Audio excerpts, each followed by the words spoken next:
We were Christians, they were not.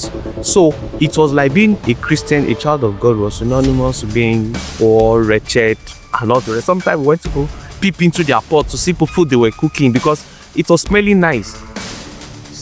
That was my upbringing. So at this point, I was out of secondary school. I started writing things about I want to go to Harvard at 21. Then from Harvard, I want to study aeronautic engineering at 23. I only need to see your picture on your DP. Mere looking at that picture, I can write a full or 2 A4 papers about him. His temperament, his personality type, even his brain type, whether it's left or right, his tendencies, his propensities, his triggers. I can write all of those things. Now, hi everyone. I am so excited to have someone really dear and special on set. One of the very interesting things about me is his story. And his story is so intriguing that you would be glued to your seat when he begins to share it. So a brief introduction about him is from, if there's any word more than an humble background, yes, I would have used that phrase. He's from a very, very humble background, but this is someone who determined within himself that despite his background, his back will not remain on the ground. He has revolutionized himself, evolved time over time, right, over the decades, and he's one of the persons who you would recognize as a global figure, right? So we are very lucky to have him today. He came into the country for just a conference, and we're able to seize that opportunity to have him on set today with us. He's popularly known as a mind doctor, and I'm honored to introduce Dr. Tim Atimoy. Thank you for having me. Thank you so much, sir. Thank you so much, sir. I would start my first question from the introduction I just gave out to you.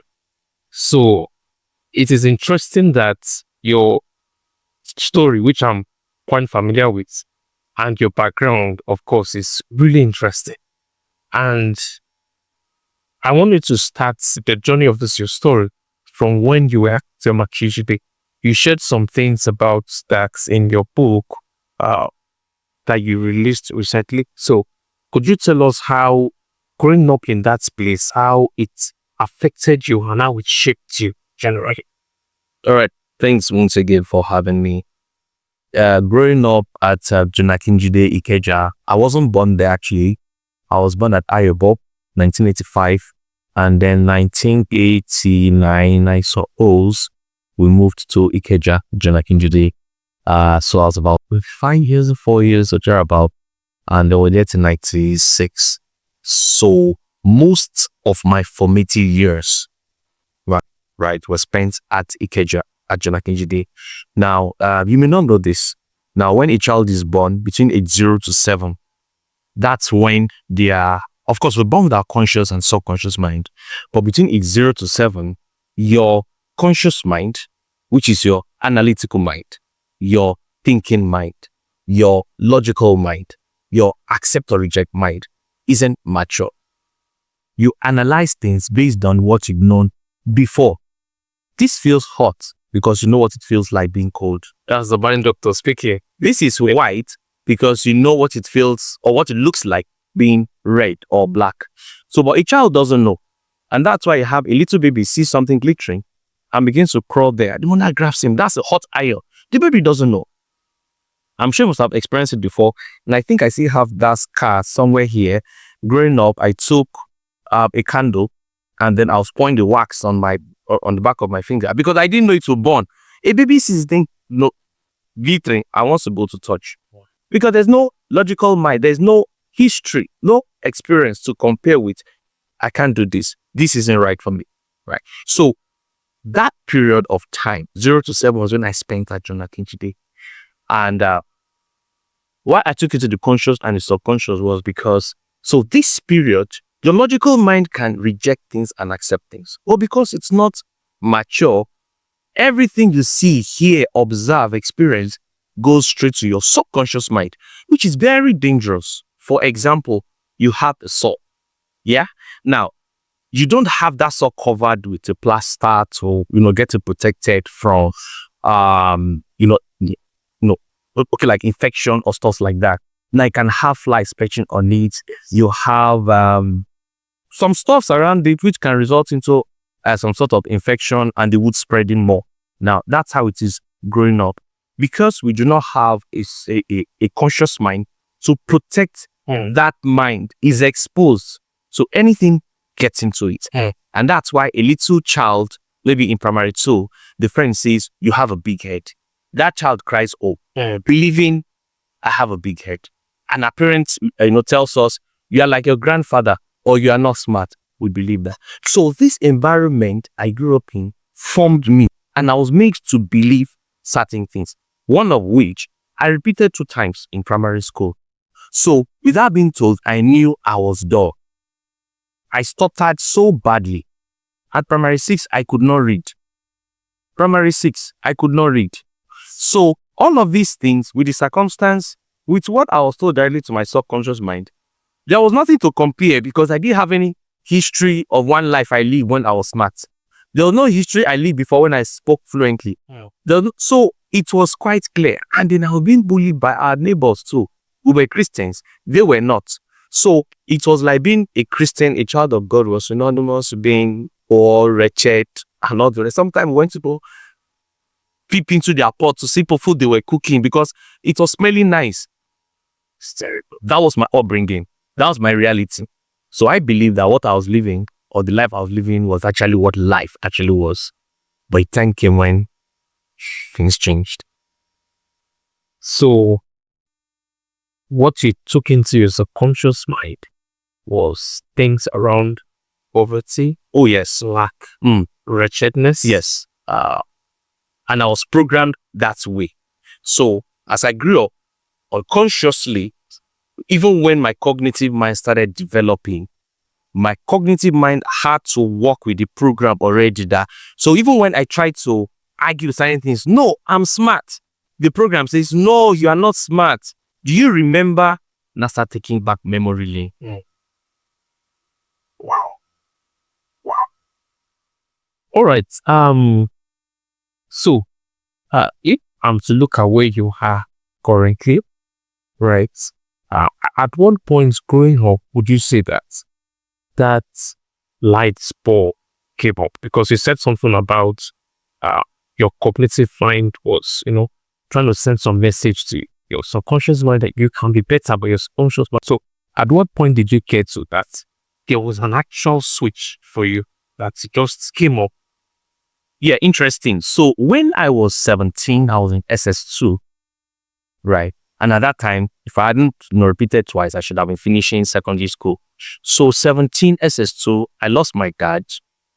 And then about that, just before that time, I got exposed to one lesson school like that. It's called SPO, Solid Peers Organization.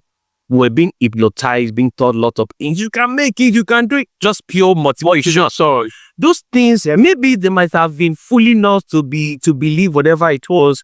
But then I think, again, that's why it's at unconscious level. That is, at an unknown level, those things were being fed into me. And then at 17, I lost my dad. And then just about then, because I'd been fed about 6 months, a year prior, about books. And one of the author was Bishop Oyedepo, reading his book, teaching us about his books. I know that in the lesson that I was going to there. Yes. So SPO, yes. So when somebody came to visit us on one of the condolence visits and said that he was telling somebody else, I have so many books that if I sold the books, I could bag it to Kumboka. Now remember, I had been borrowing books maybe once in 2 months, once in 3 months. So I knew slightly the value of books. So when I heard that, my pushed out, you could buy it to Kumboka. That means you must have had lots of books. So I approached him and said, can I be coming to borrow your books? So he agreed. And then the next week, I went on Monday. I got one book. I read it, that 17-year-old kid. I read the book. The next week, I returned it, SS2. I got another one and I did this for 2 years. Trust it. So I had read over 100 books when I was 19. So at this point, I was out of secondary school. I started writing things about I want to go to Harvard at 21. Then from Harvard, I want to study aeronautic engineering at 23. Then from there, I want to start writing some stupid nonsense. Goals and plans and aspirations. Yeah. And at 19, that was when I started writing yearly theme. So at 19, I will forget my theme for that year was no risk, no reward. I saw that. Interesting. So, you said something about the books, right? That was a foundation and the basis to which the light bulb, let me use that phrase, right, came up. So there is a popular saying that to make it in life, you need to stand on the shoulders of giants, and so you see it, and that's right. So what would you say that which great men, either both physically present in your life or through, of course, the books you've mentioned, which of these people would you say you stood on their shoulders and you were able to say, as you mentioned, you're already dreaming about at 21, being this at 23, being this, things that were literally not realistic, stupid, but of course. So what were these, who are these people that really shaped you? Good. Growing up, I thought at some point, perhaps in my early teenage years, that wealth, success, independence, and all this good life was for some set of people, and those people were born with it. That is, it was their birthright, were destined for it. And those who are living otherwise life is a spell that they can't change it. That was what I believed. So it was like, because of the life I now live, there's nothing, I just have to just live like that. I can't change it. There's nothing you can do. That is your life. No matter what, you don't even try, because that is the path of life that you have been predestined to live. So when I started reading those things, I then saw, no, it's by choice. You can make the decision to change it. It's by choice. And I can say absolutely it is by choice where you are at now in life, regardless of past. Regardless, this is not motivation. I have a PhD in psychology and I can prove it to you. Where you are at now in life is by choice. Where you will be tomorrow is by choice. And when I saw that, I realized that, okay, so I could be whatever it was I wanted to be. Those I saw that changed my mindset were one, Henry Ford. Now, Fantastic. I read his biography. I saw where he started. And I saw where he ended. And then I realized, okay, so this man was born like I was born. See where he ended. Dale Carnegie. I read his story. I saw where he started. And I saw Henry Ford. Okay, I mentioned Henry Ford. This man that wrote Think and Grow Rich. Napoleon Hill. Yes. I saw his story too. There's a time Napoleon Hill contemplated suicide while he was writing Think and Grow Rich. Imagine that. It took him over 20 years to write that book. This guy was in abject poverty, jumping from one job to another. He escaped being murdered one time while he was writing Think and Grow Rich. So I saw that no. These people were seen up there who are well enough and are doing okay, have a similar story like mine.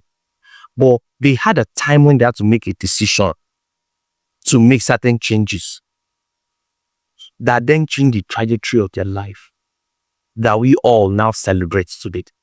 Interesting. So it's by choice, essentially. Interesting. All right. Let me bring this now. So you shared this part of your story. Let's bring it to where you are correct. The mind doctor. And of course, you just gave some back to back recently when I think that was a press question I asked you about the cognitive mind, the subconscious mind, and all, how the programming works. So, you're not just the mind doctor, right? You're popularly known as a mind doctor. But how did the name came about? Like, what brought that name? It's a unique name, right? Okay. Then, sorry, sir. Then, can you explain what it represents and how it remains with you today? Yeah. So, 28. So I remember I hosted an event, and then I got a camera, as in a video crew to come and cover it. And then at the end of the cover, the event, so the head of the media team, I think about 3 months, later, he reached out to me and told me, this thing, while I was editing the video, I think there's more to this thing. And if you don't mind, not everybody can afford to pay for your programs. So can you do something free? So that led to what we call the recalibration show. Okay. So when we started the recalibration, I've said a number of those. So when we started what we call the recalibration show, I was then asked, what would you like to be called? And then in the first episode, I said, I'd like to be called the mind mechanic. But I like to repair lines. I like to fix mind. Right. And then we started. And over time, the name evolved. I think that video where I said my mechanic and my host began to laugh. It's still online. I can almost see her face now. The way she laughed. So, but over time, things evolved, and then it got refined, and then I became, I was then called the Mind Doctor. And literally, I only need to see your picture on your DP. I've never met you before. In fact, somebody told me, okay, that means right, says, okay, that property you want to get, okay, I'll send you the number of the agent. So I received the number, I saved the number, and I'm trying to chat him up, and his picture just shows up. Near looking at that picture, I can write a full or 2 A4 papers about him, his temperament, his personality type, even his brain type, whether it's left or right, his tendencies, his propensities, his triggers. I can write all of those things. That's strange. Now, if on his DP, what you have there is a flower or a cat or whatever, I will begin to chat. Less than 5 minutes into the chat, I can write same thing about him. Now, meeting individuals, I use this when I was human resources back in Nigeria. Meeting somebody physically, and then usually as a head HR, I'm usually the last to talk. So when the first person asks, can you introduce yourself to us? Somebody I've never met before. My name is Kelechi this, and I'm this. At some point, I stop the person and I say, can I tell you about you? Yeah. I say, can I tell you about you? And many times I get the response, can you tell, you mean, can you? I say, no, can I tell you about you? And I begin to tell the person. Now, let me give you a practical example. There was a lady who came for an interview. She was being asked questions, and then I interrupted. And I said, this is not you. This is not you. Something is wrong. What's wrong?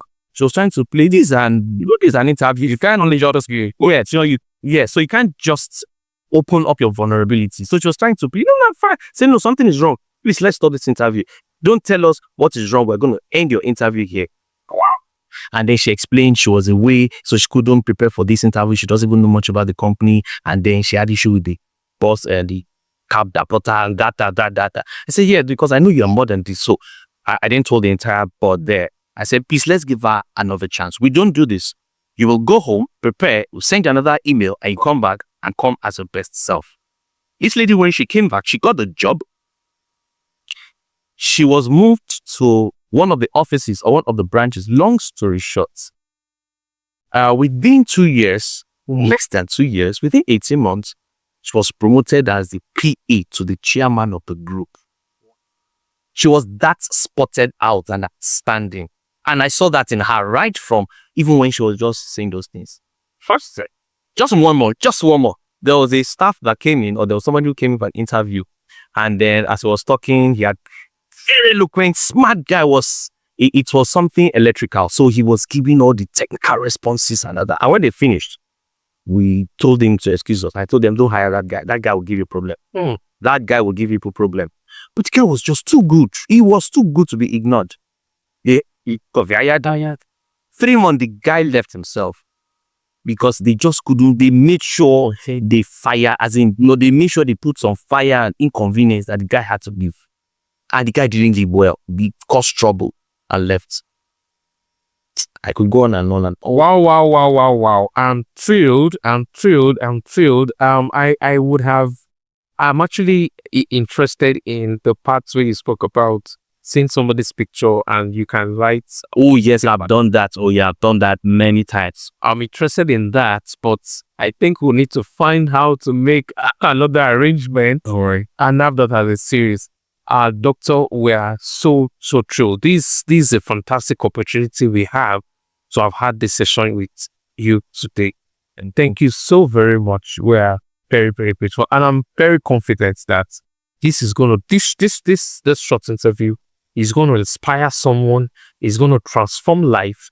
And you have fixed my mind just now as a mind doctor. And I know that there are millions of people out there who are going to hear this. And of course, their mind will also be fixed. Thank you so much. Pleasure is mine.